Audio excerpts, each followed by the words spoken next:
मां जैसा दिल इस धरती पर किसी का हो नहीं सकता। मैं तो मां हूं ना। ये मां की जब बात आती है तो मुझे उन इंसानों पे बड़ा तरस आता है कि आज जो बेटा बन करके पिस रहे हैं क्योंकि मां के साथ रह नहीं सकते और पत्नी के साथ रहा नहीं जाता, और मां पत्नी को सुहाती नहीं है और ऐसी जिंदगी व्यतीत करते हैं वो।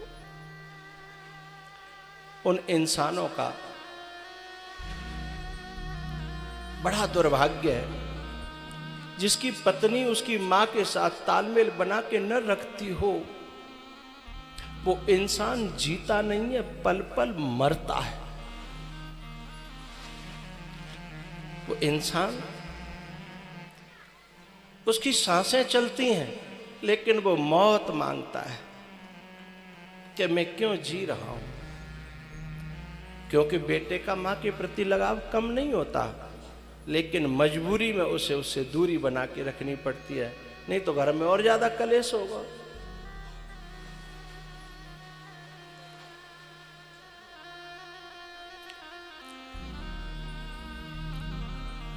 मां अपना सब कुछ दे देती है औलाद को, सब कुछ, और औलाद से कभी भी आशा नहीं रखती कि मुझे कुछ देगा।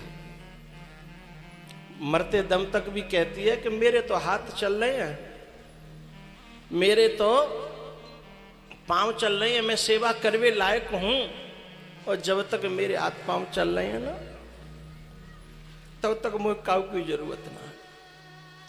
और यूं कहते हैं तेरी घरवाई बुरा मानेगी, तू मेरे पास ज्यादा मत आओ करे, बाय अखरती हूं ना मैं। अरे इन बहुओं को पता नहीं क्या इनकी बुद्धि मारी गई है।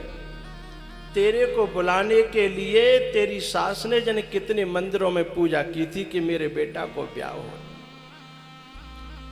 जब तू आई थी, जबकि तू बहू थी और वो सास थी, तो दरवाजे पे तो पकड़ पकड़ के लेके आई, तेरी आरती उतारी थी और तू भूल गई। तेरी दुश्मन कब से हो गई भाई? पर न जाने कौन सा विद्यालय, कौन सा कहां का ट्यूशन करके आती हैं ये बहुएं। और सबसे ज्यादा पिसता है वो बीच का आदमी जो मां को जाके मिल भी नहीं सकता, कलेश खड़ा हो जाए। लेकिन मां फिर भी यही कहती, कोई बात ना बेटा, मैं समझ रही हूं। मां तो समझ भी लेती है, लेकिन वो नारी नहीं समझती।